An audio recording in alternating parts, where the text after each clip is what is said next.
keep it clean, Jen. 10 acres of forest to scrub.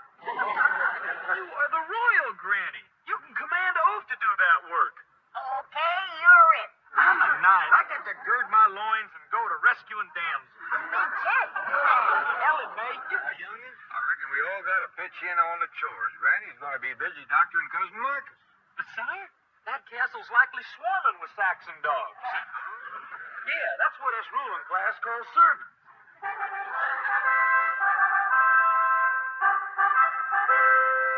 Jenkins, the gatekeeper has just run through to say that our American family is approaching.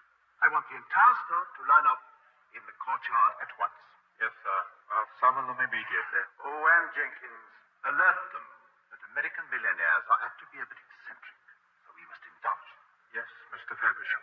Remind the staff that we are doing this for Queen, for country, and for 6 months' back wages. Certainly, Mr. Faversham.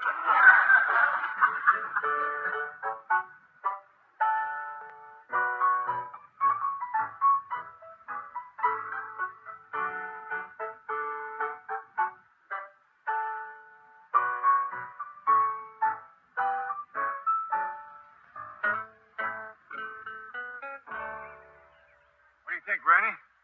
It'll look much better after we've whitewashed it. Washed it. Jethro, you help Mr. Bradshaw with the bag. Can't I get you two wheat vendors to understand? We don't got to do no more work. We got oafs and naifs and serfs for that. They do everything, Jeffrey? Of course. If they don't, we flog them. Hush that kind of talk, boy. But royal folks is always flogging serfs. It's a sport of kings. If we get tired of flogging them, we just drag them to the dungeon and pile them up on a raft. I'll say that's enough. Hang them by the thumb. Look at yonder. He heard you. Royal Mouth has done it again. Come on back, everybody. Jethro was only funning. Hang on, sire. Hold you Saxon dogs, or I'll take a flog to you.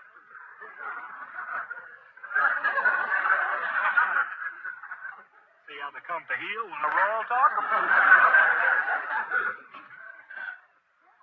All right, let's see what we got here. How many years oaks? All oaks take one step forward. How about serfs? Any serfs in the crowd? Knaves? Churls? Louds? Is anybody here a swineherd?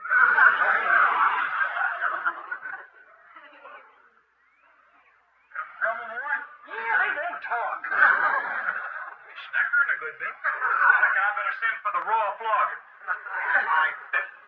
How long since this dog's been flogged? They've never been false. See, I told you. Spare the flog and spoil the oath. I take it you are Mr. Clampett. Yes, sir. Jed Clampett. This here is Jethro, and women folks here is Granny and Ellie Mae. Hey, Ellie, Granny, come on over and meet the royal flogger. I am Major Domo of the castle. Oh, pleased to meet you, Mr. Domo. Or would you rather I called you Major? You don't quite understand. Domo is short for domicile. Oh, Granny, Ellie Mae, shake hands with Mr. Domicile. Faversham. Faversham to you two. Same here, Mr. Domicile. Shorten it to Gomo. We ought to call him Major. Major will do nicely. All right, well, I got to get busy and go tonight. Come on, Ellie, you can help me with my armor. Oh, say, Major. Hey, is there any limit on dragons? You are at liberty to slay as many as you can find. Dog, we's gonna have dragon joust tonight. You're quite a jokester. When it comes to eating, Jethro don't joke. You haven't met the star, have you? Faversham, everybody. Faversham. Nice looking folks. Slipped my mind, too. I'll fetch your bag. How is Cousin Marcus? Are you by any chance referring to the late Marcus?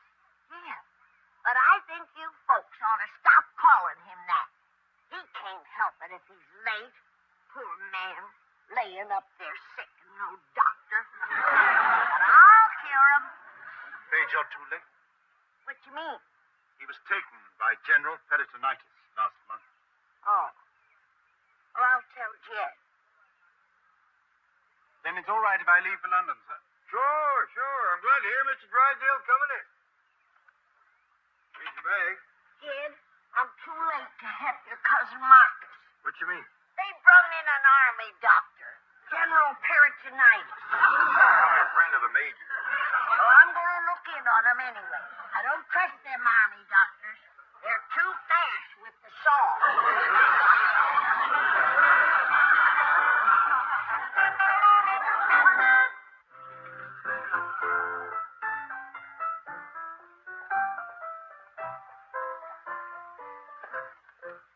Now, see here, Teddy.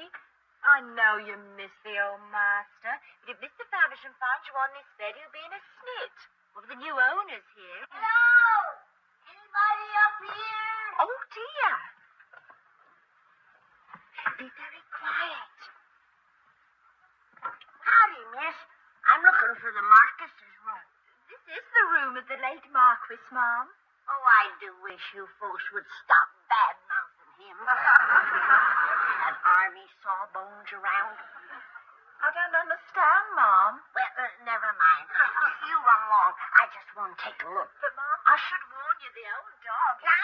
Now, I can take care of him. I've done run into two of your biggest sexagenarians.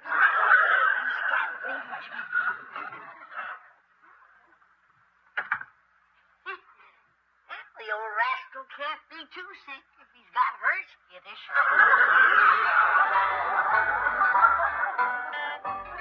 Cousin Marcus, I'm Jed's kin from across the water. I've come to help doctor you. How does that set with you?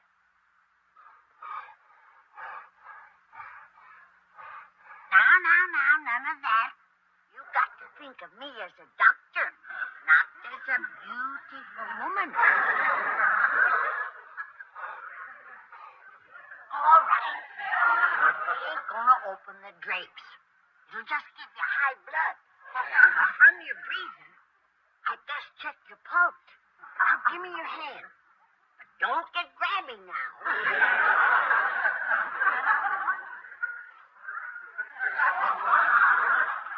Well, at least they're keeping you warm.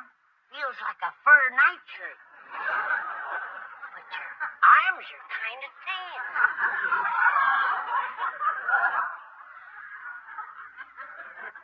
And them nails needs trimming something off. Let's see if you got a fever. You've let your hair grow down over your eyes. Heaven knows how long since you've had a shave.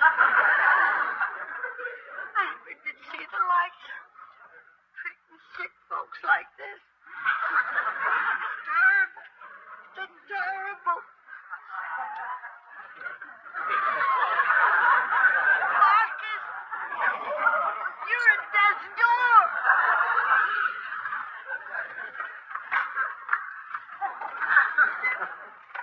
How do we look, Ellie? Well, if you was smoking, you'd look like a pot bellied stuff. Good assassin all night. This here armor makes me invincible. What you mean? It means you can't hurt me. Then go ahead and hit me, I'll show you.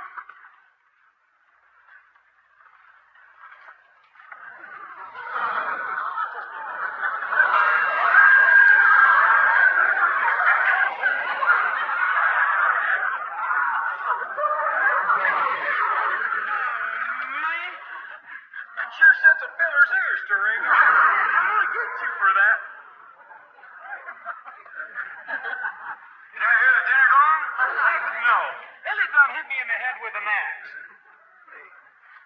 You should have waited till the boy had his iron hollow. Well, he did have it on. Said it made him invincible. Man, I sure hope they got some dragon dogs around this castle.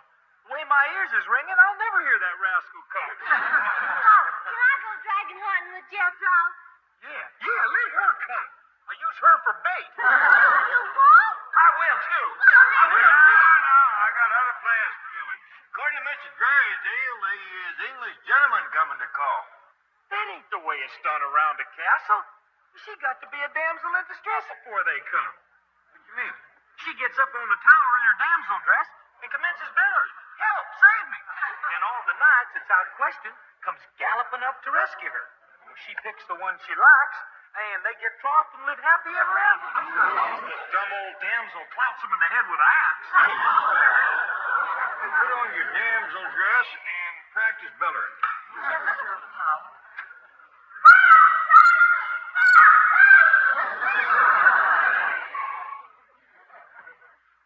I think I'll put a hedge on this and split some kindling. We got a lot of fireplaces in this castle. Please, I mean, prithee, sire, don't do that.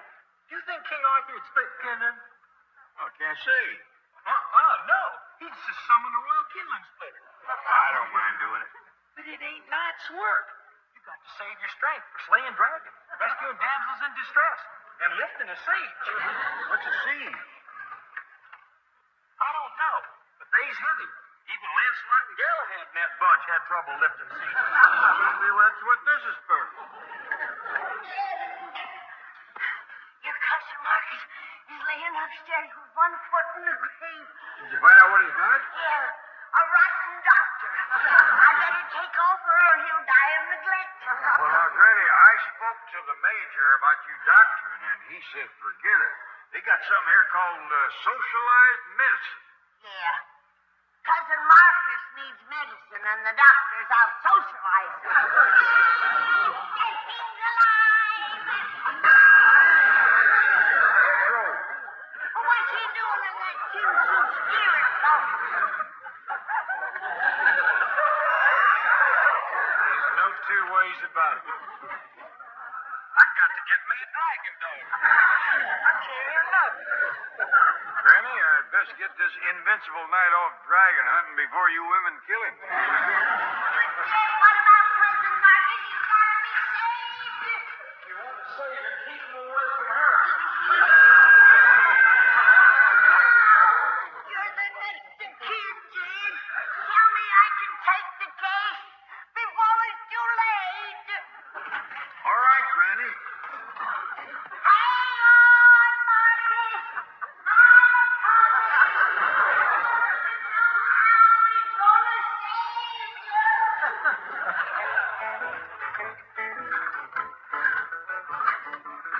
There you go, boy. I'll hold you full while you mount up.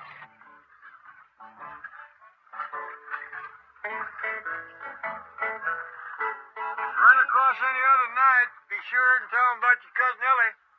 Okay, sir. Look out, dragon. Here I come. Look out, Jethro. You got your pole sideways. You ain't gonna clear the side of that. Look out.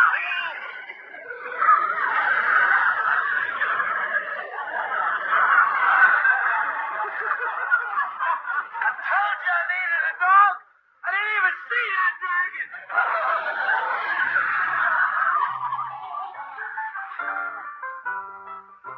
I'm put near there, Marcus. Don't give up. Oh, case is too hopeless for me. Many's the time I've snatched folks back from the valley of the shadow, and I'm gonna do the same for you. No! Dad, the dog has done at your cousin.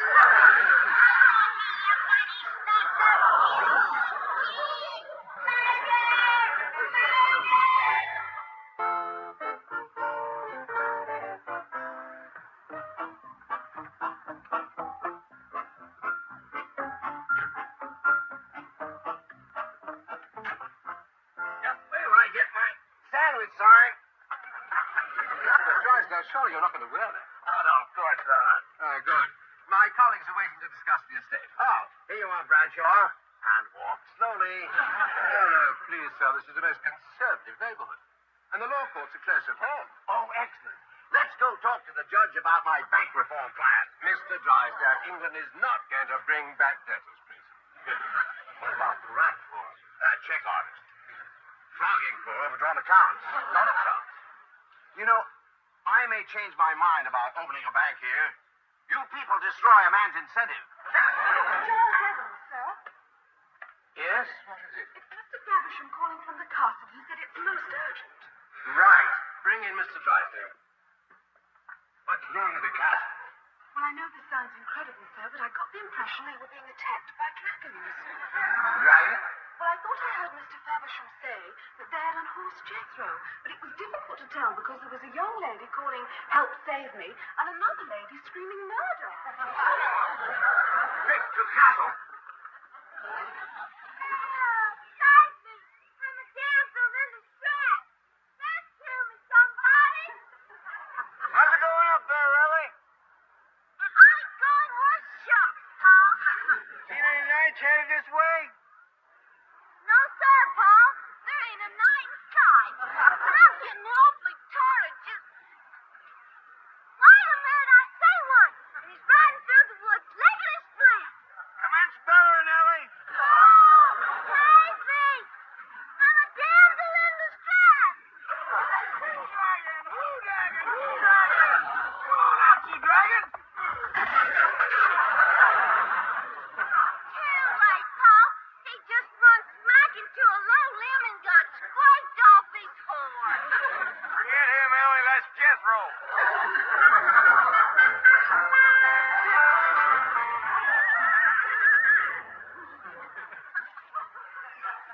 Come on now, don't laugh. I ain't never been dragon hunting before. How was that? I know them sneaky rascals sits up in trees laying trees. From now on, we sticking to the roads and pastures. Is he all right, Ellie? Yeah, Paul. He's getting back on his horn. Well, rest your voice a spell and then go to bellering again.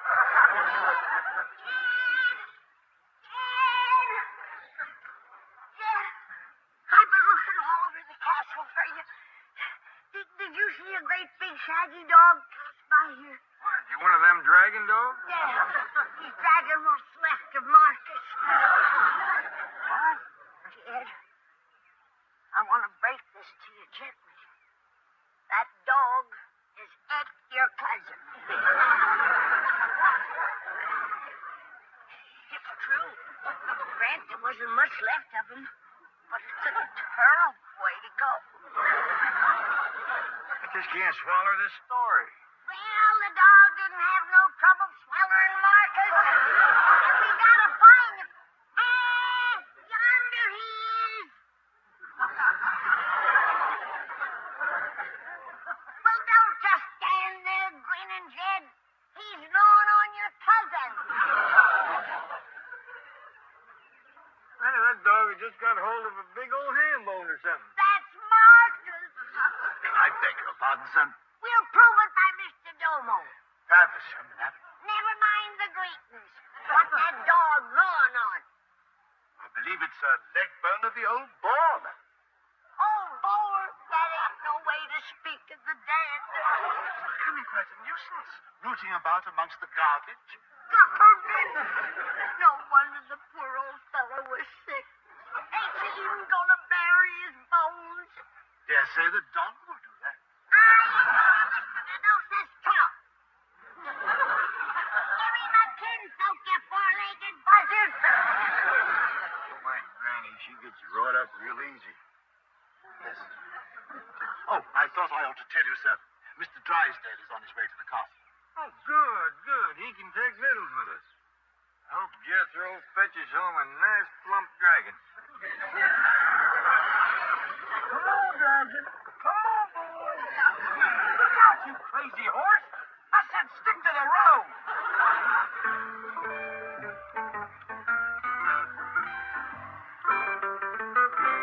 What's the idea of slowing down? I'm in a hurry. Sorry, sir. There's a knight on the road ahead of us. What kind of a country is this?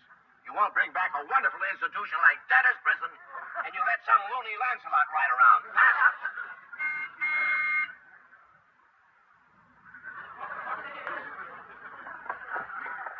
Get off the road, you nut! Don't you call no knight no nut! Your loony Lancelot just lanced our tire. Dead. That big dog has done buried Cousin Marcus. Granny,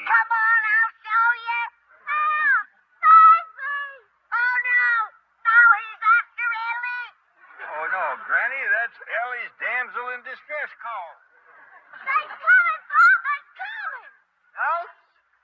Yes, sir, Pa! There's two of them, and they's riding like the wind. Well, darling. Come on, Jed. We gotta say the proper words over Cousin Master. Keep hollering, Ellie. You got 'em coming in coveys. Oh, save me! Mr. Faversham, sir. I'm beginning to wonder whether it's worth the 6 months back wages. Jenkins, Mr. Drysdale is on his way. Another American? Oh, I'm told he's quite the opposite of the Clampetts. He's a businessman, sophisticated, and very, very conservative. I trust this is not Mr. Drysdale approaching. Thanks for the ride, Sir Jethro.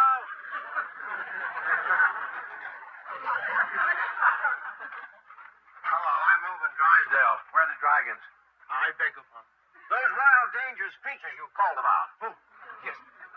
One of them's up in the battlements. One just rode off. And the other two are around the back. Ashes to ashes, dust to dust. The Lord giveth, and the dog taketh away.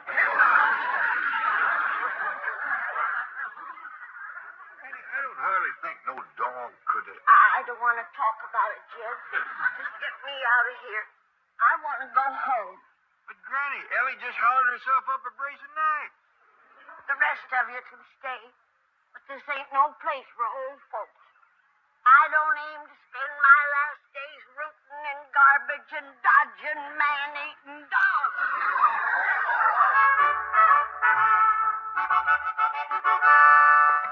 Look out, dragons! Here I come!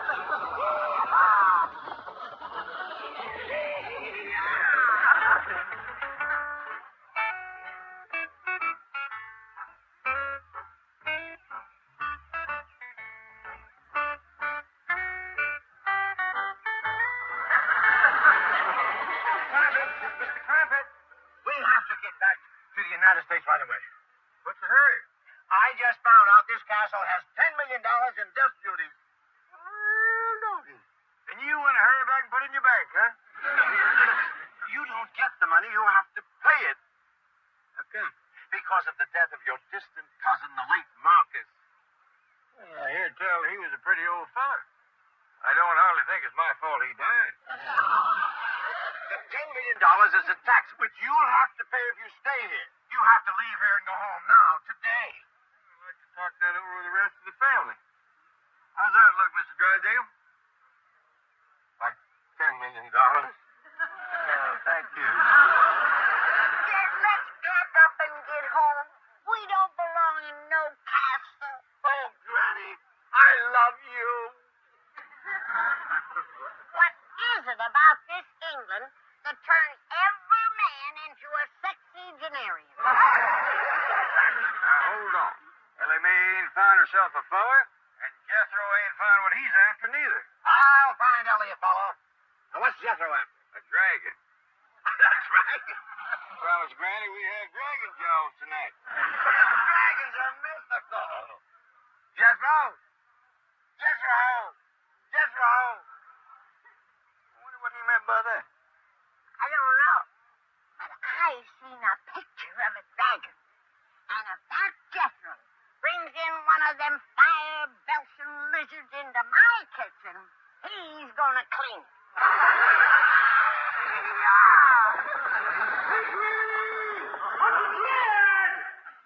Look at that darn fool riding around in his night clothes. Let's go home, Jed. Wait, Granny. The boy sounds happy. Maybe he jumped a dragon too big to tote home. Jump any dragons, boy? No, sir. Let's pack and go home, Jed. We can't, Granny. I've done declared war on the next castle. What? Yeah. Us and the folks who lives in that castle over the ridge is going to fight the War of the Roses. What roses? The ones I rode through. He sicked their dog on me, so I challenged him. Now he's going over there and pillage them rascals. That's a feudal system. You mean we're gonna feud him? Yeah. Is it legal here in England? To us castle folks, it's a way of life. Now, this is what I call a civilized country. Jed, Hold on, you two. I didn't come 5,000 miles to go to scrapping with my neighbor. Well, we can't get out of it now, Uncle Jed. I done throw down the gauntlet. Pick it up and pack it, because we're going home. Come on down, Ellie. We're leaving. But I ain't got me no knife yet, Paul. Never mind. Sire, when we go to feuding with the next castle, well, we'll capture Ellie tonight. Then if he don't want to marry the dumb old damsel, well, we'll put thumb screws on him and torture him. There'll be no thumbscrew wedding in this family. Now, get back. Please, Dad. We ain't had a decent feud since we left the hills. And it's going to stay that way. I ain't about to start no World War III twixt England and bug tussle. Now, get it.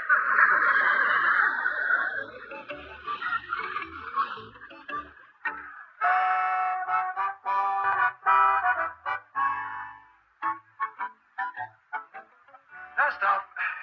I know we're all a bit down in the mouth about closing up the castle. Mr. Feversham, sir. Where will we all go to? Mr. Drysdale has suggested debtor's prison. Joe. Mr. Clampett has arranged that we shall all get our back wages. Now, let's give them a present sentence. We leaving, Mr. Domo. Faversham, madam. Faversham to you, too. Yeah, Faversham, everybody. Another thing. You tell them goomers at the next castle that it wasn't my idea to crawfish out of our feud. My miss, we can lick them any day in the week. And I'll bet you, our rabble can beat their rabble. Yeah. That's enough. You women folks get in the car. Mr. Domo, I know how much you and Mr. Jenkins and these folks enjoys living in the castle, so here's a little something for you. Oh, thank you very much indeed, sir. On behalf of us all. $10 million. Well, that's what Mr. Drysdale said was owed on the place. Mr. Drysdale knows about this? Them stains on there is his tears. Goodbye, old friend. Goodbye, sir. Not you, the check. Faversham, everybody.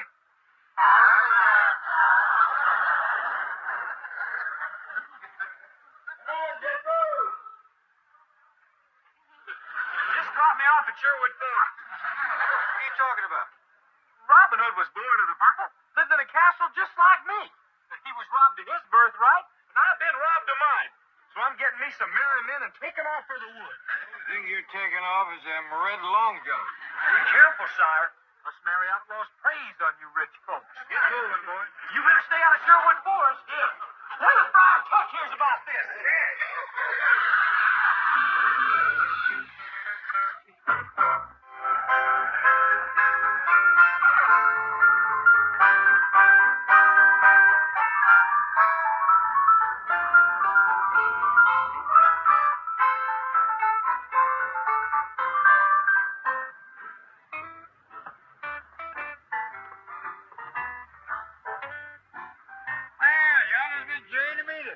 Howdy, Miss Jane. Welcome home, everybody.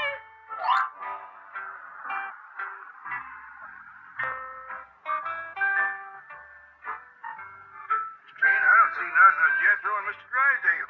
Well, the truck's a bit slower than my car, Mr. Clampett, but they'll get home all right. Brownie, you haven't said one word since we left the airport. Well, I'll say one now. Chicken. I don't want you to start up about that feud. What feud? Jethro got into a little ruckus with the folks at the next castle. How did that happen? They set the dogs on him for running dragons through their roses. We could have whooped the tar out of them. Captured me a handsome loss. I don't want to hear no more about what happened in that castle. Castle, the folks in England is probably calling it the Chicken House. Home of Lord Lily Liver. All right. Beverly Hills Yellow Becky. That's enough. Come in, Miss Jane. Oh, I'd better hurry back to the office, Mr. Clampett. Apparently Jethro dropped the chief off back there. Well, we sure do thank you for picking us up. My pleasure. Good to have you home. Bye. Haversham. Faversham? Oh, that's what they say in the old country.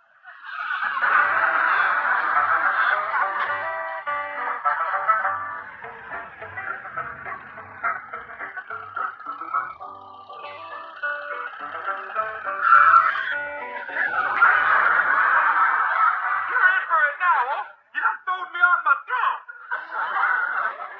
Jethro, get that stupid-looking thing off the truck. You heard him. Get off the truck. What about that throne and all this other junk? Junk? This here's Clampett the royalty. We done left that royally nonsense behind us now. Tote them suitcases in the house. You show me in the Magna Charta where it says that I got to tote suitcases. Magna Charta. Oh, don't you know nothing about English history? Old King Cole was a merry old soul till he had to sign that rascal. We is back in the United States now. You fetch them suitcases in the house and get all this stuff off the truck. Watch out, Tyrant. You're all pressing me. My real blood is commencing to heat up. Like I tell you, or your royal britches is going to heat up. Dale, come on and have a cup of coffee. Stand fast, Oak. You're coming to the forest and be one of my merry men. No, thanks. I don't feel merry. He's going to rob the rich. Forget it. The government beat us to it. Connect me with that castle. I done told you. The one with the dragon tracks through the rose garden. Granny, what are you up to? I'm saving us from being the laughing stock of England. Granny, I told you we ain't going back there and feud with them folks. I'm gonna dare them to come over here and fight. Use the call, man. Jethro, your Uncle Chicken is shaming us in the eyes of the whole world.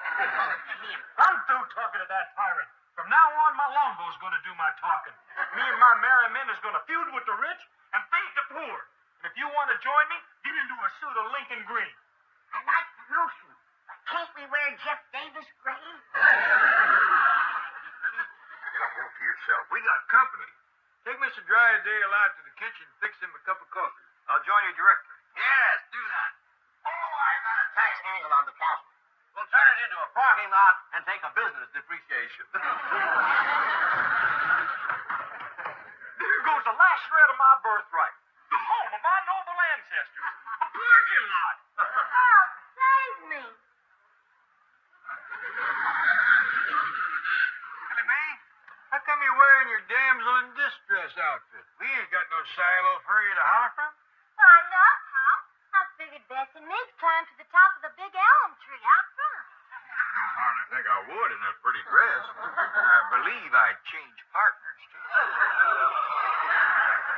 Listen, if you want a fella, join me in the forest. I'm going to be knee-deep in merry men. Are you as good as mine?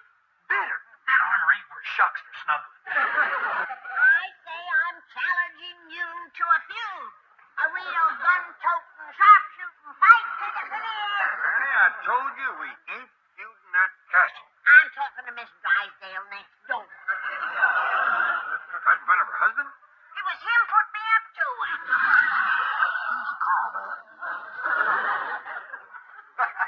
All in fun. Margaret loves practical jokes. Now, about that castle.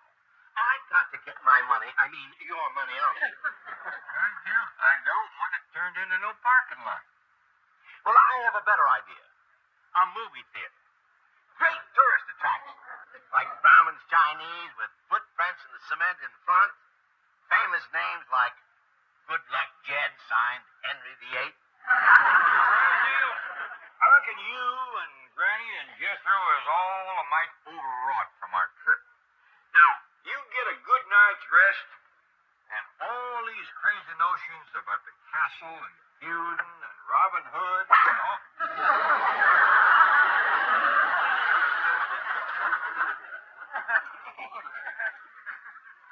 From Jethro. Says, dear tyrant, I'm off for the woods to rob the rich and buy back my birthright. From now on, we is blood enemies to the death. P.S. Please send my 50 cents allowance.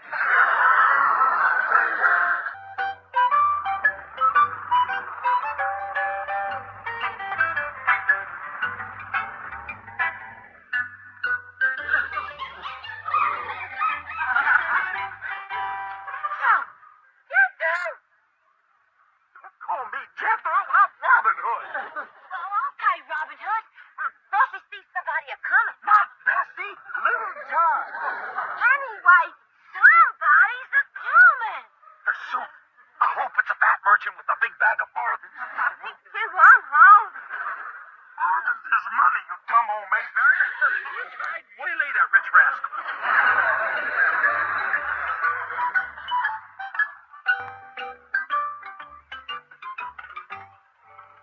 Buddy, I don't think we should stay here. My mother wouldn't like it. With your mother, I wouldn't like it either. My folks still don't trust you. Daddy calls you that hippie creep. Baby, what do I have to do for that old grouch? I'm gonna put on shoes. Nice threads. Even cut my hair. Oh, it's just this isn't going anywhere. Honey, you know how I feel about you. It's just for my folks, you're a little too far out. Maybe if I get any square, they'll stone me off the Sunset Strip. I'm a changed man. Something. I feel great. Yep. I feel just.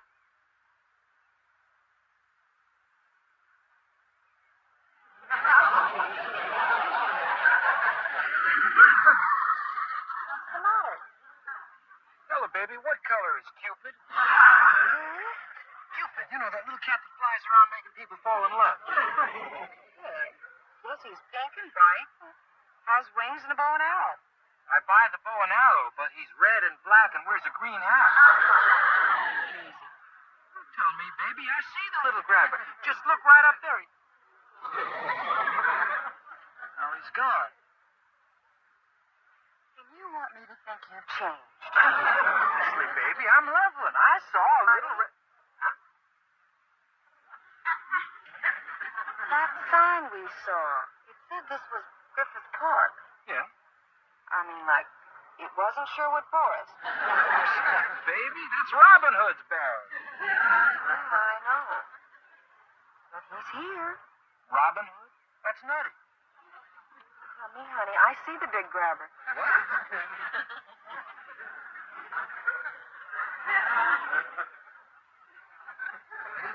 you see Robin Hood?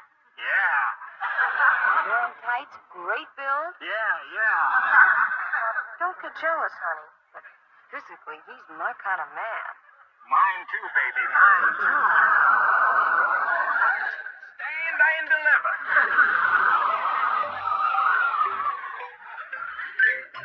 I lay all the blame on you, Jed.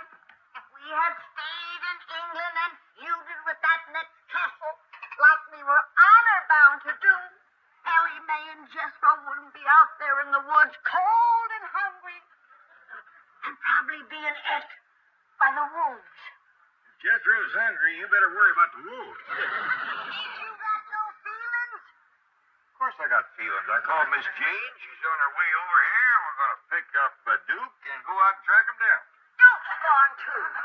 Not that you need 'em. Just look for buzzards circling the sky. Yeah, Granny. Poor Jethro. He wanted to stay and fight, but you snatched him from the castle and drove him out into the woods in shame. Oh, boy. Why? Oh, nothing. Well, you will have to take his body back to the hills and tell his poor old ma how her only son gave his life for the honor of the family. Bill? That's enough coffee. How about a bite to eat? Did you hear that? His nephew laying out there dying in the woods, and he's guzzling coffee and stuffing himself with food. Innocent boy, born to the purple, robbed of his birthright, and forced to turn Robin Hood in the bloom of his golden youth. Oh, the shame of it.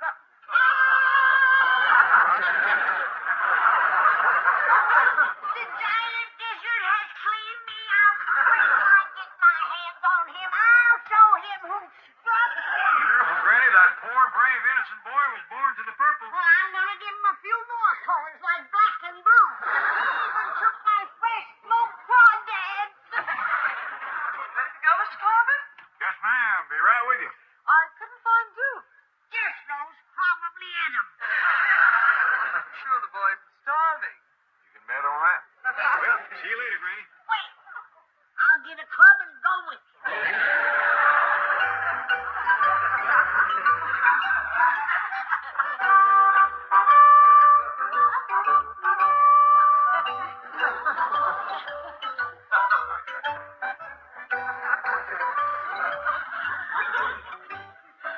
Hey, y'all getting hungry? Yeah, man. He likes to be called Robin Hood. Verily and forsooth, Robbie Baby. What freak out is this, anyway? I don't know what the big cat's got going. The chick and the chimp are having a banana turn-on. You and little John keep watch. Hey, listen. If I untie you and feed you, will you promise to join my band? Sure. What kind of music you play? My band, the Merry Men. We fixing to take stuff from the rich and give it to the poor. Crazy. Not by that. There's plenty of Granny's victuals in the basket. Plenty of what? Granny's victuals. Sow belly, chitlins, marinated mudcat, and deviled hawk egg. That sounds pretty wild. Oh, what's really wild is the way she smokes crawdads. You ever smoke crawdads, Robin Hood? Oh, sure. I knew he was on something. Any crawdads in there? No, they's all gone. But I reckon I can find some along the creek. Oh, is that where they grow? Yeah. I'll go find some and help you smoke them. No, thank you. I'll try a few puffs. Okay, forget the crawdads. But you're missing a real treat. I mean, Robin Hood. Ah! I see Miss Jane's a coming. Paul and Granny's with her. Oh, they's come to get us. You run up to the road and stop them. Tell them you ain't seen nothing of us. Gotcha, Robbie. You have me put some brush in front of the truck, and then we'll hide. Just the two of us? Well, yeah. Bessie and Ellie can hide in the tree. I mean, they can... By the way, is she your girlfriend? No, I won't date no ape. Oh, that's my dumb old cousin. Good. Let's hide, Paul.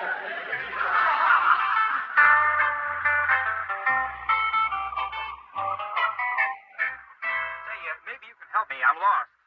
Looking for a barber shop, are you? Oh, man, I'm looking for the zoo. It's just over the hill. Speaking of the zoo, you seen anything of a two-legged giant lizard around here? Confuse a boy. Are you Granny? Huh? You the one who smokes crawdads? Yeah. How'd you know? Oh, I heard. You got me on you. No. Jethro took them all. That's the boy we was looking for. He's dressed like Robin Hood, toting a bow and arrow. He's got a pretty girl, a hound dog, and an ape with him. Sounds groovy. How'd he get on that kid? He means, how did it all start? Oh, well, we was at a castle in England, and Jethro went out in his night suit and chased some dragons through this rose garden. Tell me something, old timer. Do you smoke crawdads? Well, how about you? No, not I. I'm glad you're driving. Could you drop me off at the Sunset Strip? I gotta tell my friends about it. Get them to help you look for Robin Hood. Sure, Daddy, sure. Tell me, Granny, how long since you smoked a crawdad? Smoked some this morning when we flew in from England. Did you use a plane? Of course. I'd like to hear your version of this Robin Hood story. Well, it really started back at the castle when that big dragon dog hit Cousin Marcus. Get me the strip, baby. They're gonna spread the word about Robin Hood and the crawdads.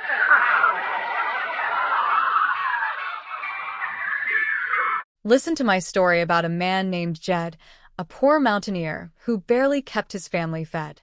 And then one day he was shooting at some food, and up to the ground come a bubbling crude. Oil, that is. Black gold. Texas tea. Well, the first thing you know, old Jed is a millionaire. The kinfolk said, Jed, move away from there.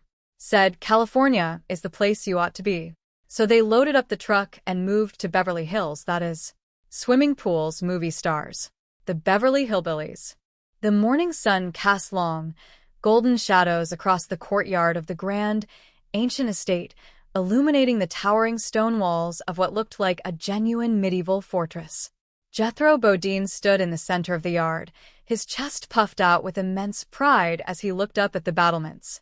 He turned to his uncle with wide, excited eyes, gesturing toward the massive structure. "Would you look at that?" Jethro exclaimed, his voice echoing off the old stone. "You done inherited yourself a mess of castle, Pop." Jed Clampett scratched his head, tipping his old hat back as he surveyed the sheer scale of their new inheritance. It was beautiful, no doubt, but it was also incredibly dusty and covered in centuries of weathered moss.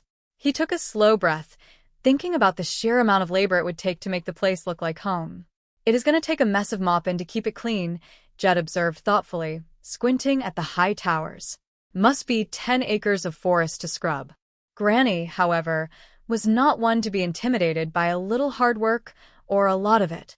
She stood with her hands firmly on her hips, her sharp eyes scanning the estate as if she already owned every square inch of it. Jethro grinned, turning to her with an exaggerated bow, playing into the grand, historical atmosphere of the place.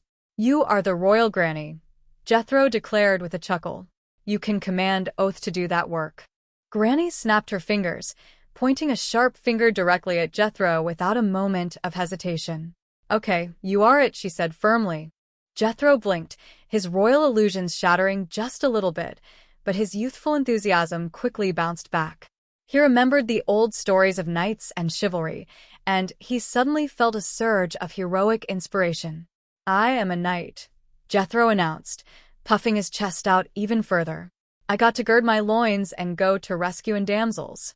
Ellie Mae, always eager to be part of any outdoor adventure, stepped forward with her usual bright, energetic smile. "Me, too," she cheered, ready to join the fun. Jed turned to his daughter, giving her a gentle, fatherly smile that carried the warm wisdom of the hills. "Ellie, mate, you a young'un," Jed said softly, reminding her of the reality of their situation. "I reckon we all gotta pitch in on the chores." Granny nodded in agreement, though her mind was already shifting toward her traditional duties. She had a basket of homemade remedies and herbs tucked under her arm, and her face grew serious as she thought of their ailing relative upstairs. "Granny is going to be busy doctoring Cousin Marcus," she explained, adjusting her apron. Jethro, still thoroughly invested in his medieval fantasy, leaned closer to his uncle, lowering his voice as if sharing a grand military secret.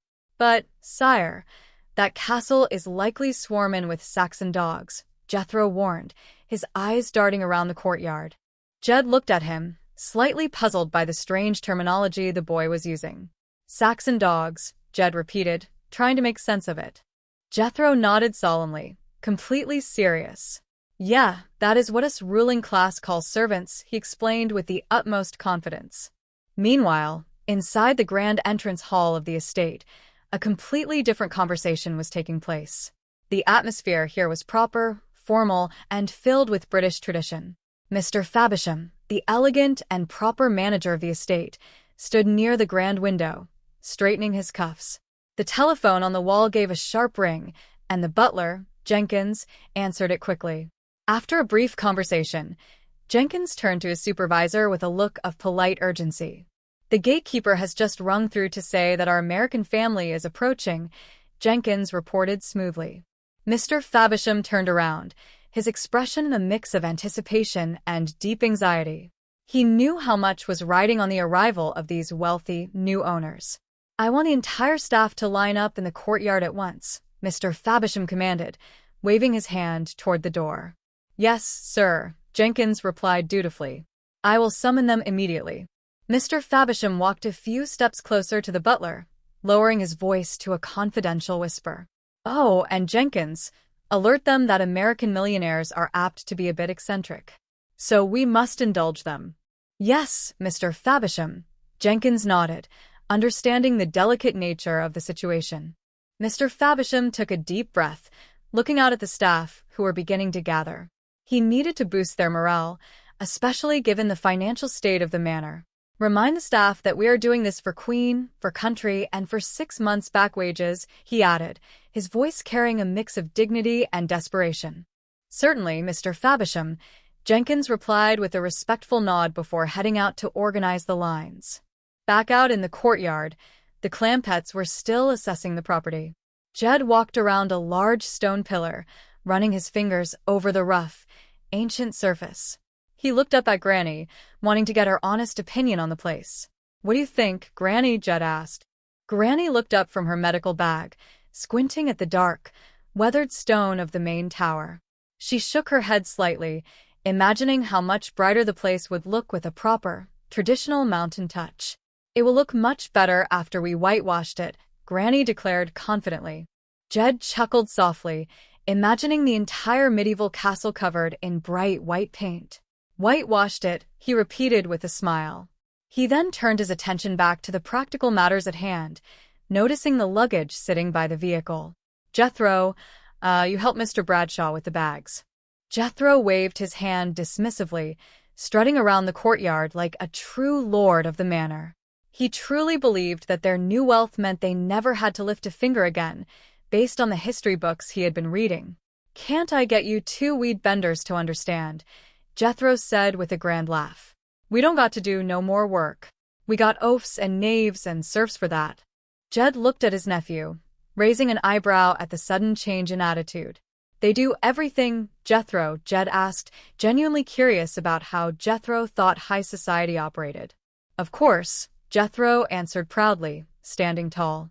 "If they don't, we flog them."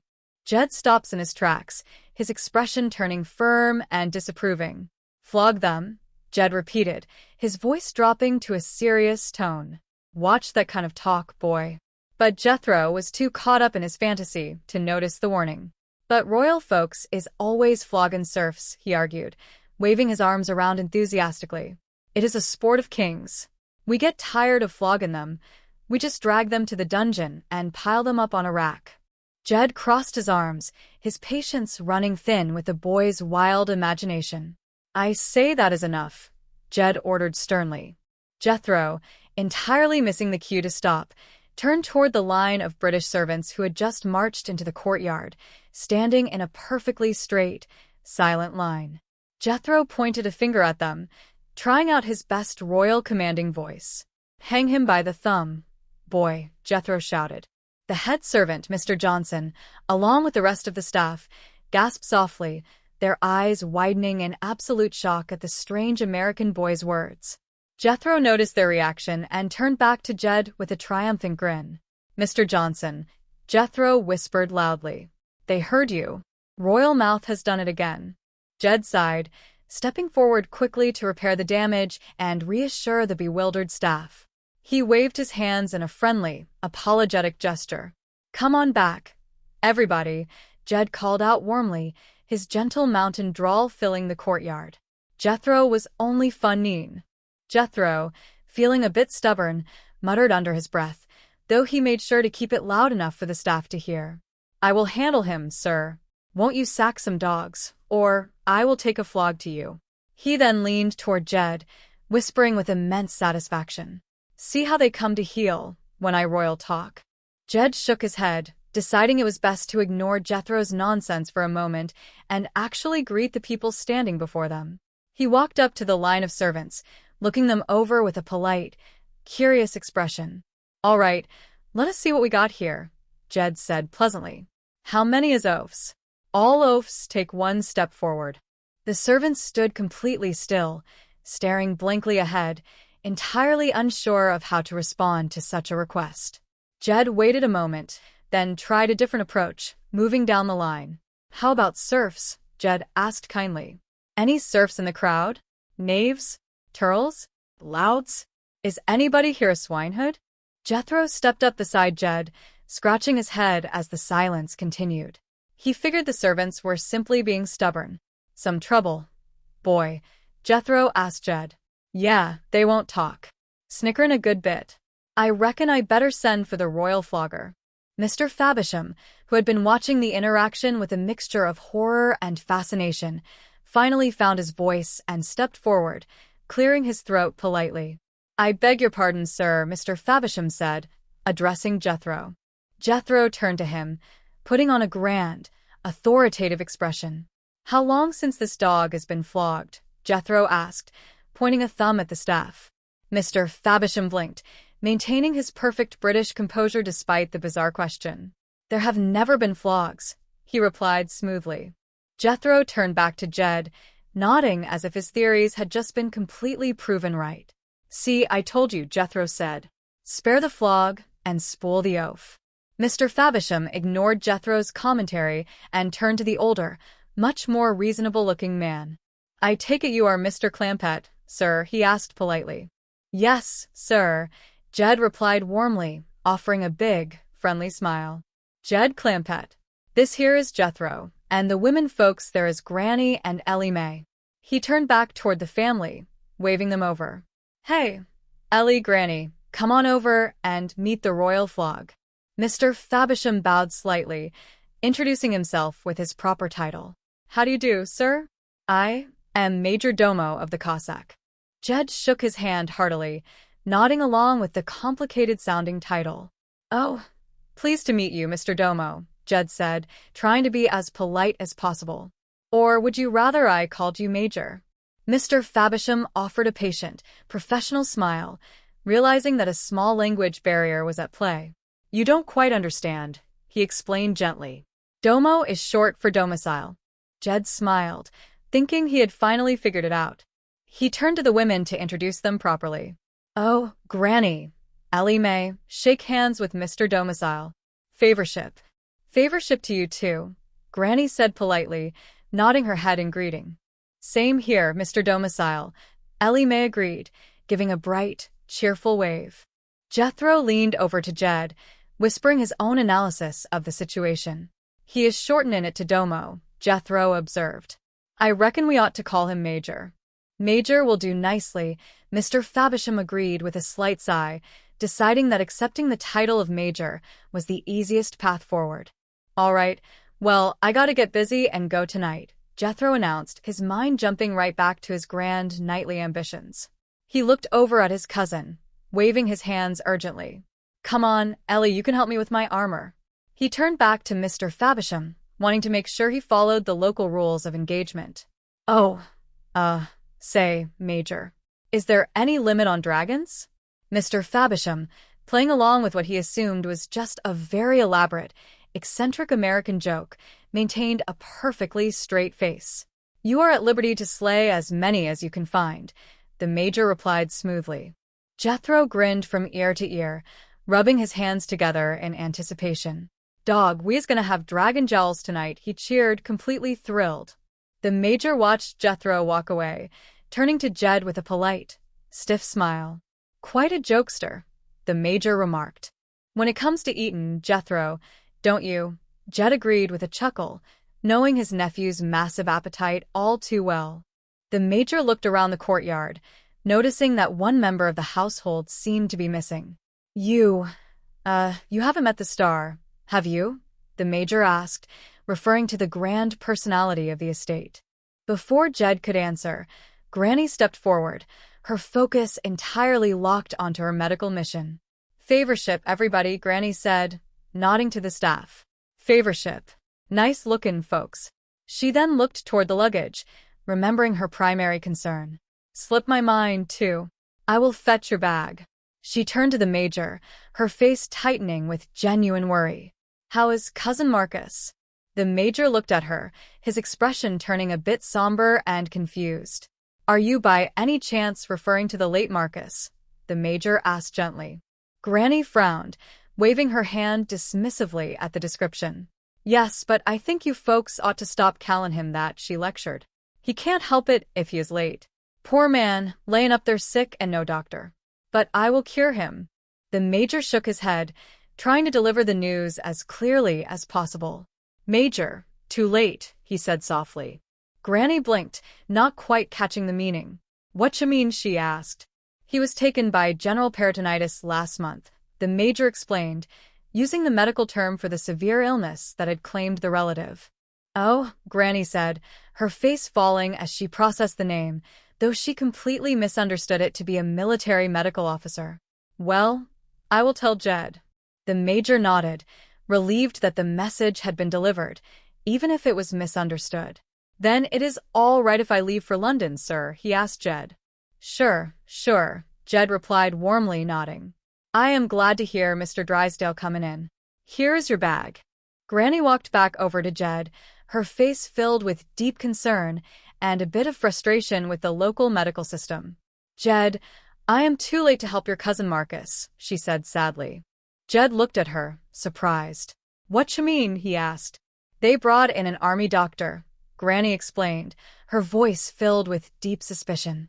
General peritonitis. He is a friend of the major, is.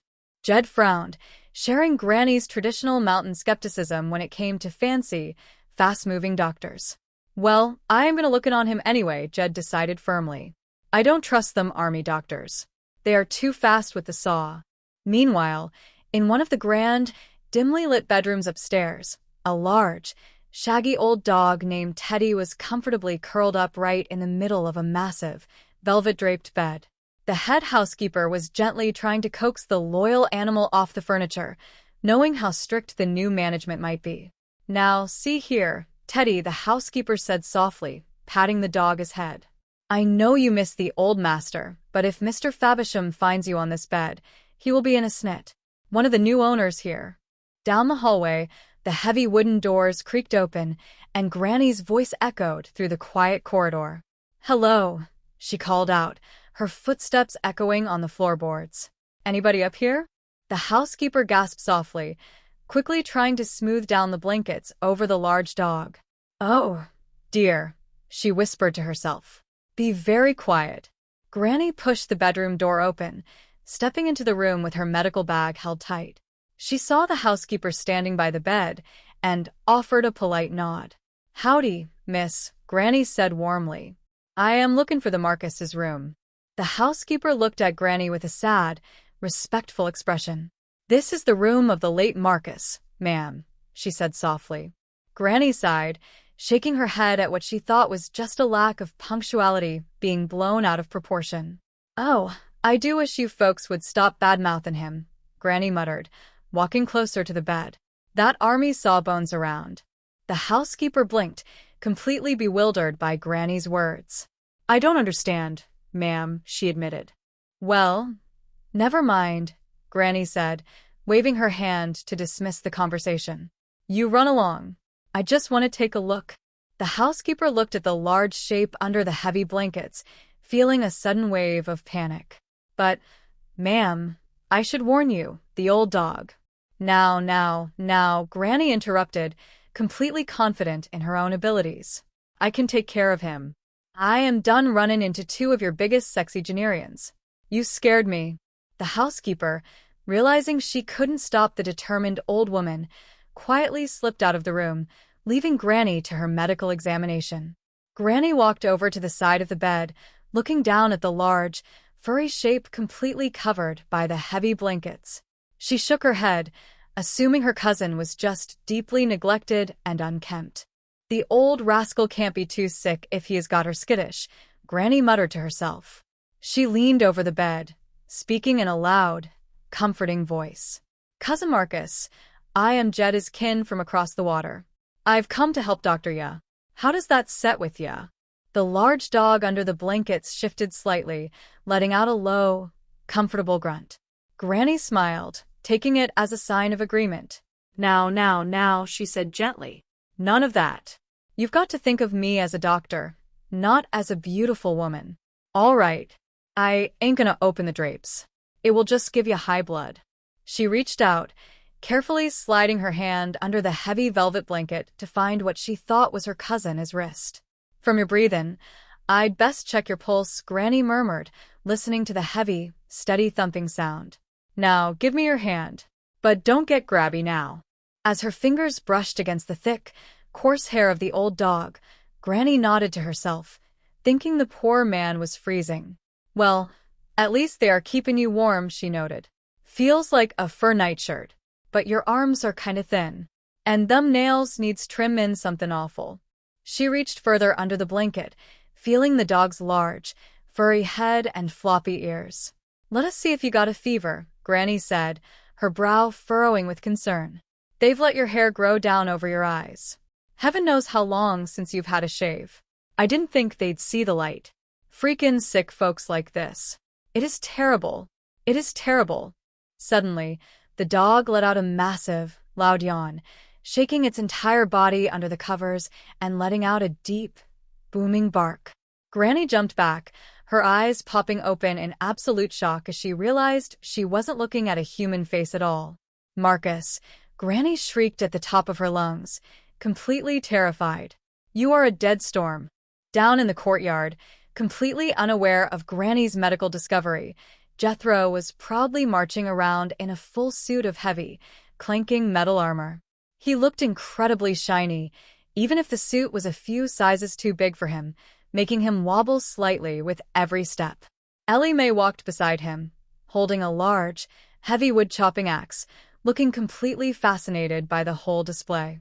How do I look, Ellie? Jethro asked, trying to look as fierce and noble as possible. Ellie Mae giggled, clapping her hands together. Well, isn't it wonderful? She cheered. When you was smokin', you look like a pot-bellied skunk. Jethro frowned inside his heavy metal helmet, his voice sounding hollow and metallic. Don't you go to sassin' all night, Jethro warned her, trying to maintain his dignity. This here armor makes me invincible. Ellie Mae tilted her head, not recognizing the fancy word. Whatcha mean? She asked. It means you can't hurt me, Jethro explained proudly, tapping his metal chest plate. Now go ahead and hit me. I will show ya.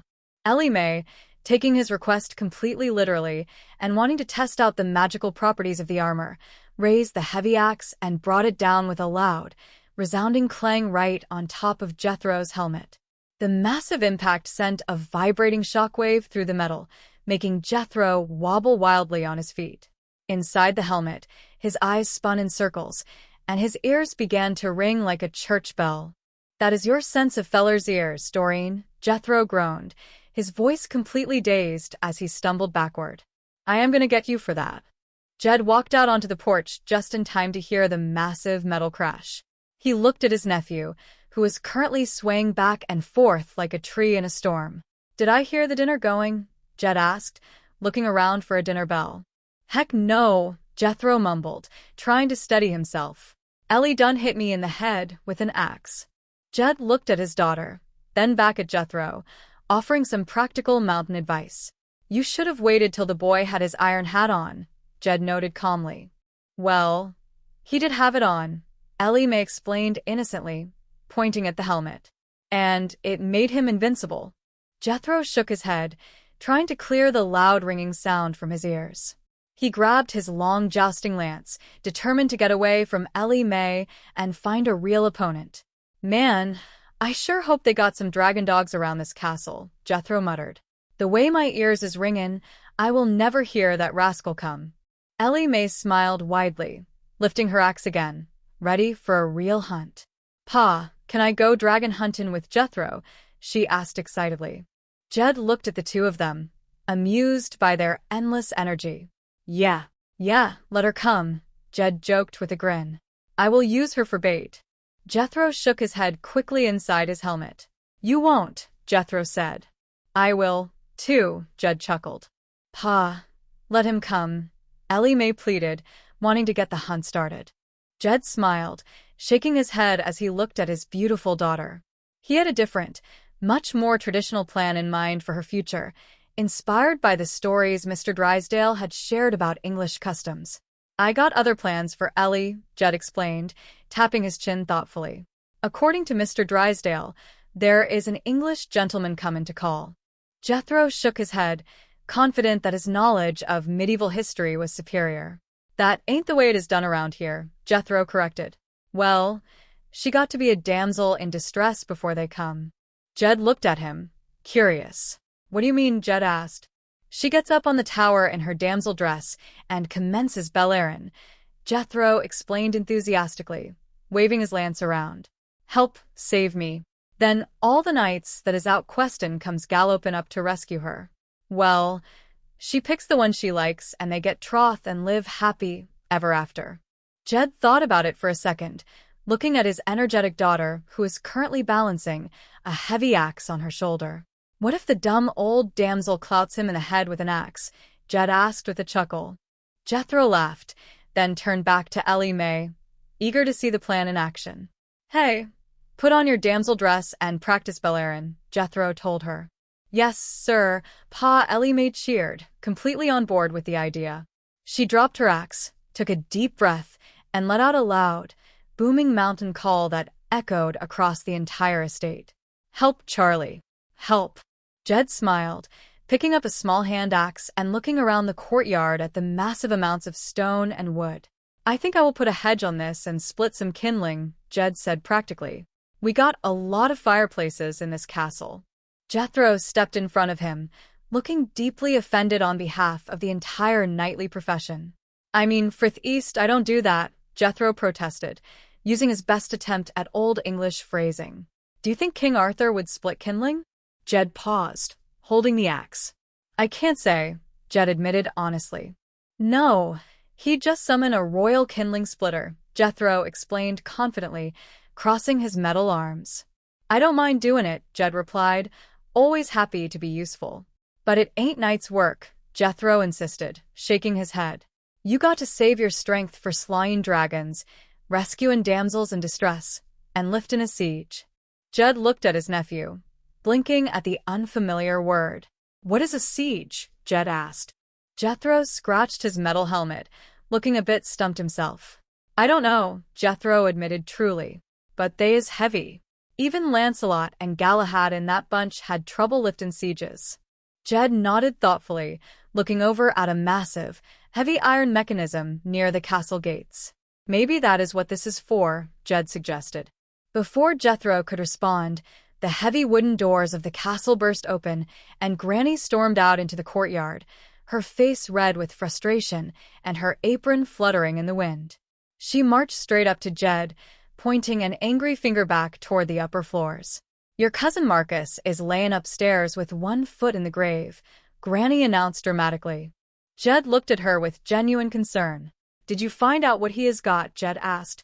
Yeah, a rotten doctor, Granny snapped, her voice filled with righteous indignation. I better take over or he will die of neglect. Well, now, Granny, Jed said gently, trying to calm her down. I spoke to the major about you doctrine, and he said forget it. They got something here called socialized medicine. Granny scoffed, waving her hand dismissively at the fancy phrase. Yeah, Granny muttered. Cousin Marcus needs medicine for socializing. Suddenly, a loud, deep growl echoed from the bushes near the edge of the courtyard. The massive, shaggy old dog, Teddy, poked his large head out from the leaves, looking directly at the family. Jethro gasped, pointing his lance at the animal. Hey, that thing is alive, Jethro shouted. Let go. What is he doing in that tin suit? Granny looked at the dog, her eyes widening as she recognized the furry creature from the bedroom upstairs. Steal it, folks, Granny yelled, jumping back. There is no two ways about it. Jethro, terrified but trying to act brave in his heavy armor, turned around and prepared to make a run for it. I got to get me a dragon dog, Jethro panicked. I can't hear nothing. Jed moved quickly, grabbing Jethro by the back of his metal collar to keep him from tripping over his own boots. Granny, I'd best get this invincible knight off dragon huntin' before you women kill him, Jed said practically, trying to keep the peace. You are dead, Granny shouted at Jethro, still thoroughly convinced that the dog was some kind of ancient, dangerous monster. What about Cousin Marcus? Jethro asked, his voice muffled inside his helmet as he struggled against Jed's grip. He has got to be saved. Granny pointed at the dog, her face filled with absolute certainty. If you want to save him, keep him away from her, Granny ordered. You are the next to kill, Jed. Tell me I can take the case before it is too late. All right, Granny, Jed agreed, letting go of Jethro and shaking his head at the absolute chaos. Hang on, Marcus. I am comin'. I will get ya. Jed walked over to Jethro's horse, which was standing patiently by the gate, looking completely unbothered by the metallic clinking of its rider. There you go, boy, Jed said kindly, helping Jethro lift his long, heavy wooden lance. I will hold your pole while you mount up. If you run across any other knight, be sure and tell him about your cousin Ellie. Okay, sir, Jethro replied, his confidence instantly returning as he settled into the saddle. He pointed his lance forward, looking out toward the vast woods surrounding the estate. Look out, dragons. Here I come. Yeehaw, yeehaw. The horse took a sudden, sharp leap forward, catching Jethro completely off guard. The long lance wobbled wildly in his grip, turning sideways as the horse sprinted toward the narrow stone archway of the castle gate.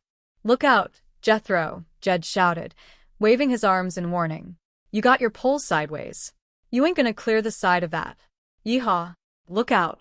There was a massive, loud crash as the wooden lance slammed hard against the stone archway, splintering into a dozen pieces and sending Jethro tumbling backward out of the saddle, landing with a heavy, metallic thud right on the grass. He sat up, his helmet completely crooked, his voice dazed. I told you I needed a dog, Jethro groaned, rubbing his helmet. I didn't even see that dragon. Granny, meanwhile, was completely focused on her medical mission.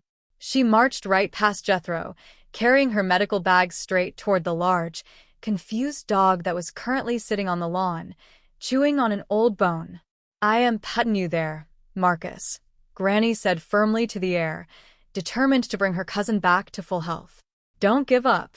The whole case is too hopeless for me.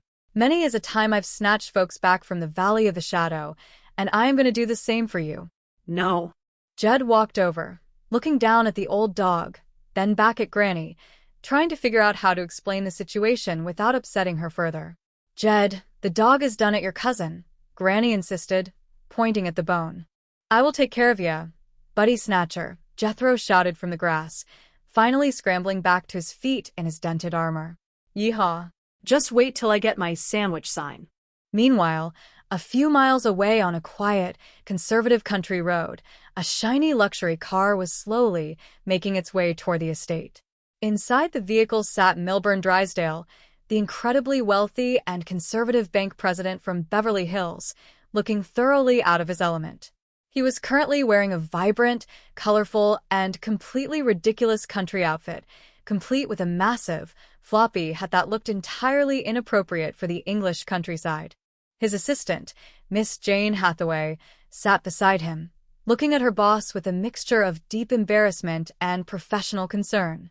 Mr. Drysdale, surely you are not going to wear that, Miss Jane said, her voice dripping with disbelief. Oh no, of course not, Mr. Drysdale replied quickly, clearing his throat and trying to adjust the massive hat. Oh, good. Miss Jane sighed with relief. My colleagues are waiting to discuss the estate. Oh, here you are, Bradshaw. And walk slowly. No, please, sir. This is a most conservative neighborhood, and the law courts are close at hand. Oh, excellent, Mr. Drysdale cheered, completely missing her point. Let's go talk to the judge about my bank reform plan. Miss Jane rubbed her temples, trying to bring her boss back to reality. Mr. Drysdale, England is not going to bring back debtors' prison, she explained patiently. What about the rat for it? Mr. Drysdale argued, looking deeply offended. That check artist. I am not talking about opening a bank here. You people destroy a man is incentive. The car suddenly pulled up to a neat, professional office building where a distinguished British gentleman was waiting by the door. The driver stepped out, opening the door as the gentleman stepped forward to greet them. Mr. Giles Evans, sir, the driver announced. Yes, what is it? Mr. Evans asked, looking over at the car. It is Mr. Faversham calling from the castle, the assistant explained, holding out a mobile telephone. He said it is most urgent. Right, bring in Mr. Drysdale, Mr. Evans ordered, looking deeply concerned. What is wrong at the castle? Well, I know this sounds incredible, sir, the assistant stammered, looking at the notes from the phone call. But I got the impression they were being attacked by dragons. Dragons, Mr. Evans repeated, raising an eyebrow in absolute disbelief. Well, I thought I heard Mr. Faversham say that they had on horse Jethro, the assistant explained quickly. But it was difficult to tell because there was a young lady calling, so I thought I'd better go in. Hey, to the castle. Back at the castle, high up on the stone battlements of the tallest tower, Ellie Mae was standing in a lovely, flowing dress, looking out over the beautiful green landscape. She leaned over the stone railing, taking her role as a damsel in distress very seriously, even if her voice was loud enough to clear out a forest. "Save me. I am a damsel in distress," Ellie Mae bellowed at the top of her lungs. Down in the courtyard, Jed stood by the old well, looking up at his daughter with a proud, encouraging smile. "How is it going up there, Ellie?" Jed called up to her. "It ain't going worse, sure, Pa," Ellie Mae called down cheerfully, waving her arms. "Seen any knights headed this way?" Jed asked, squinting his eyes as he scanned the horizon. "No, sir, Pa. There ain't a knight in sight," Ellie Mae sighed, leaning against the cold stone. "I am getting awfully tired." Jed kept his eyes trained on the treeline, noticing a sudden movement amongst the distant branches. "Just wait a minute. I see one," Jed called up to her, pointing toward the path. "And he is riding through the woods. Look at his face."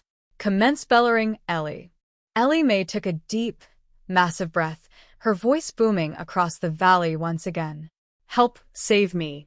I am a damsel in distress," she cheered. Down on the dirt road leading toward the castle, a massive metallic clanking sound filled the air. It was Jethro, still mounted on his horse, charging through the bushes with a completely straight face, looking for his imaginary foes. "Who, dragon?" Jethro shouted, waving his hand. "Who, dragon? Who, dragon? Come on out, you dragon." "Oh, this whore." Up on the tower, Ellie Mae squinted at the approaching figure, realizing that the brilliant, shiny knight was just her cousin, making a lot of noise.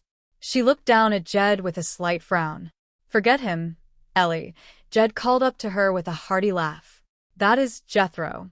Jethro pulled his horse to a sudden stop right below the tower, looking up at his cousin with a sheepish, embarrassed grin. "Come on now, don't laugh," Jethro protested, trying to adjust his crooked helmet. "I ain't never been dragon hunting before." "That was odd. I know them sneaky rascals set something trees laying for you. But now on we sticking to the roads and pastures." Jed walked over to the horse, patting its side gently to calm the animal down. "You all right, Ellie?" Jed asked, looking up at the tower. "Yeah, pal," Ellie Mae answered with a bright smile. "He is getting back on his horse." "Well, rest your voices, fella," Jed advised Jethro with a warm chuckle. "And let him go to Bel Air again."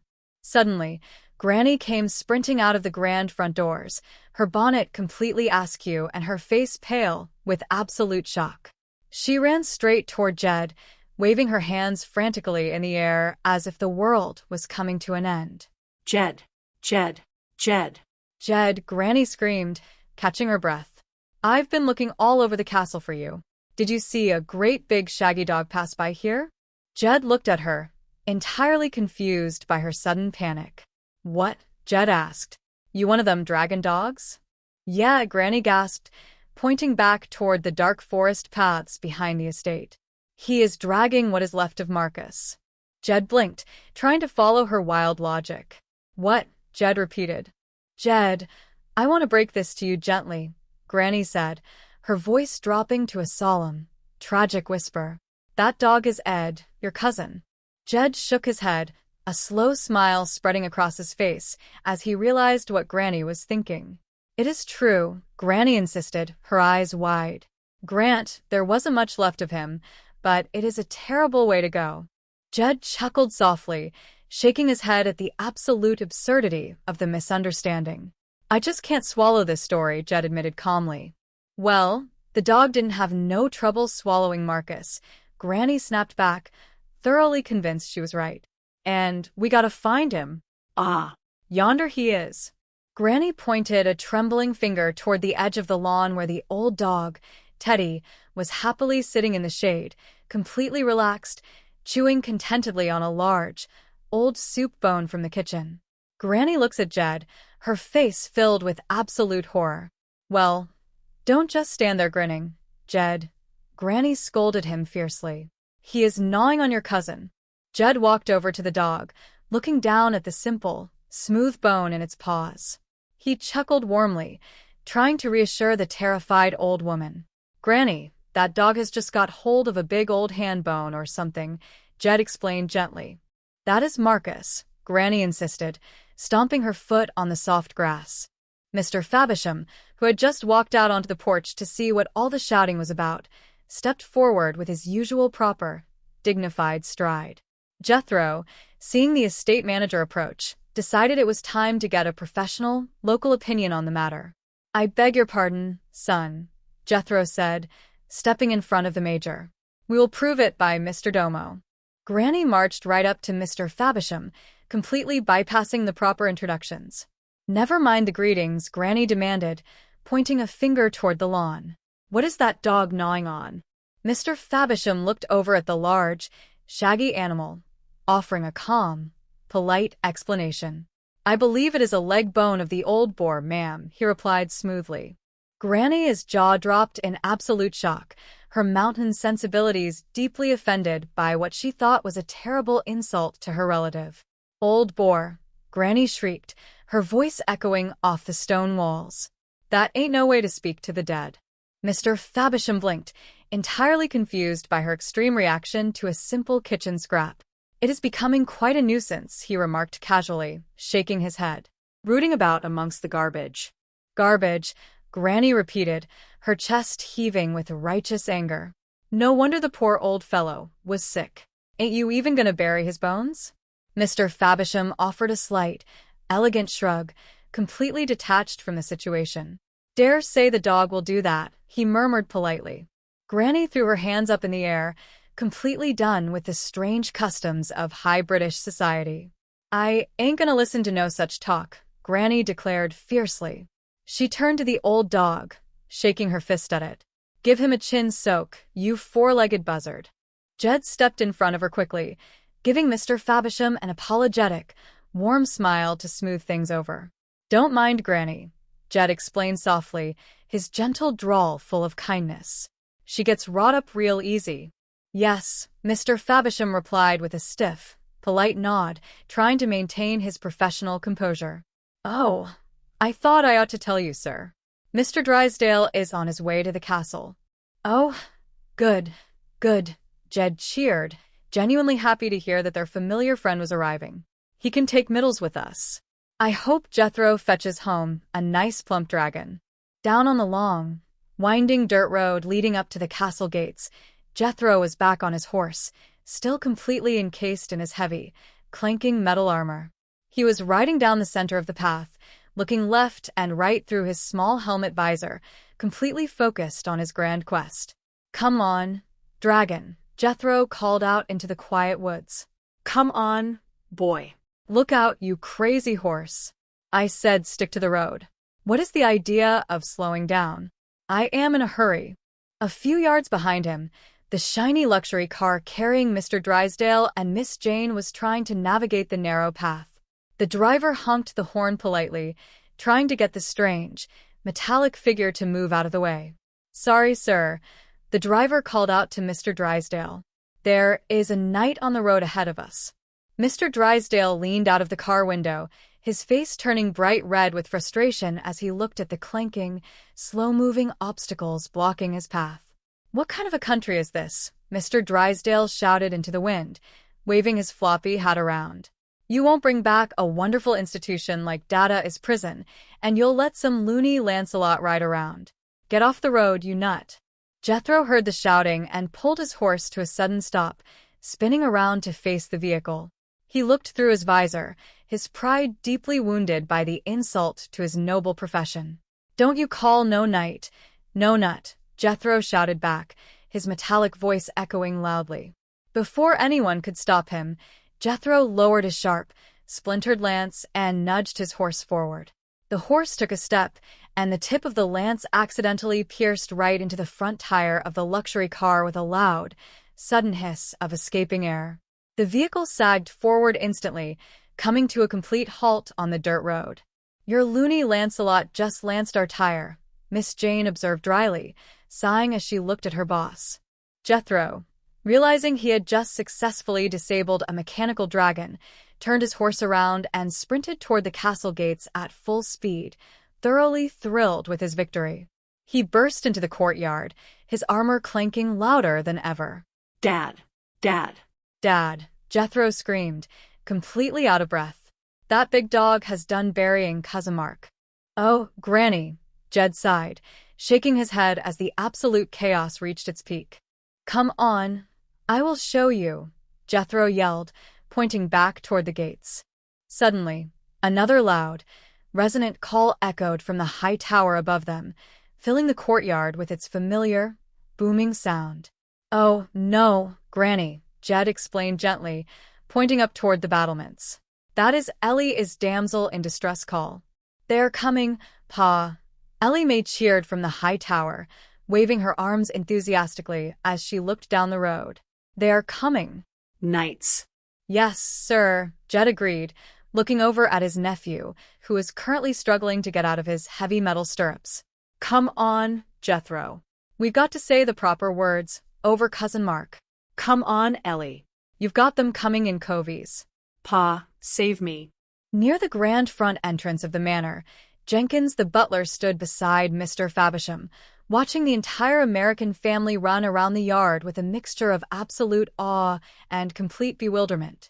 Jenkins straightened his jacket, looking over at his supervisor with a tired, respectful expression. Mr. Faversham, sir, Jenkins said softly. I am beginning to wonder whether it is worth the 6 months' back wages. Thanks, Jenkins, Mr. Faversham replied with a sigh, maintaining his perfect posture. Mr. Drysdale is on his way. Another American? Jenkins asked, bracing himself for even more eccentricity. Oh, I am told he's quite the opposite of the Clampetts, Mr. Faversham explained, holding on to a small shred of hope. He is a businessman, sophisticated and very, very conservative. He looked down the long driveway just as the luxury car with a flat tire slowly rumbled into the courtyard, its metal rim grinding against the gravel. Mr. Drysdale stepped out of the vehicle, still wearing his ridiculous, bright country outfit and oversized floppy hat, looking completely disheveled and incredibly angry. Mr. Faversham's face fell instantly as he took in the sight. I trust this is not Mr. Drysdale approaching, Mr. Faversham muttered under his breath, his hopes completely shattered. Thanks for the ride, Sir Jethro, Mr. Drysdale grumbled, walking past the horse and marching straight up to the front steps. Hello, I am Elvin Drysdale. Where are the dragons? The dangerous creatures you called about. Oh, yes, Mr. Faversham replied smoothly, adjusting his cuffs and playing along with the absolute madness of the day. One of them is up in the battlements. One just rode off, and the other 2 are around the back. Out on the beautiful green lawn behind the castle, the family gathered around a neat, small patch of freshly turned earth where the old dog had buried its bone. Granny stood with her head bowed, her face solemn and respectful as she prepared to say her final goodbyes to what she truly believed was her cousin's final resting place. Jed stood beside her, his old hat held tightly in his hands, while Jethro and Ellie Mae stood quietly behind them. Ashes to ashes, dust to dust, Granny said softly, her voice carrying the sweet, honest melody of the mountains. The Lord giveth, and the dog taketh away.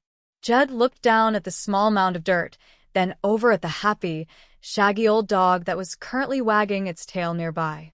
He offered a gentle, comforting smile, knowing that some mountain misunderstandings were best left peaceful. I don't hardly think no dog could. Jed started softly. I don't want to talk about it, Jethro, Granny interrupted gently, wiping a small tear from her eye and turning back toward the grand estate. Just get me out of here. I want to go home. But, Granny, Jed said warmly, putting a gentle arm around her shoulder. Ellie just hollered herself up and said, the rest of you can stay. But this ain't no place for old folks. I don't aim to spend my last days rooting in garbage and dodging man-eating dogs, Granny declared firmly, though her face softened as she looked at her loving family. But now it is time to say goodbye to Jed and all his kin. They would like to thank you folks for kindly dropping in. You are all invited back next week to this locality to have a heapin' good time, helping out their hospitality. Hillbilly that is. Set a spell. Take your shoes off. Y'all come back now, here? This has been a Filmwise presentation.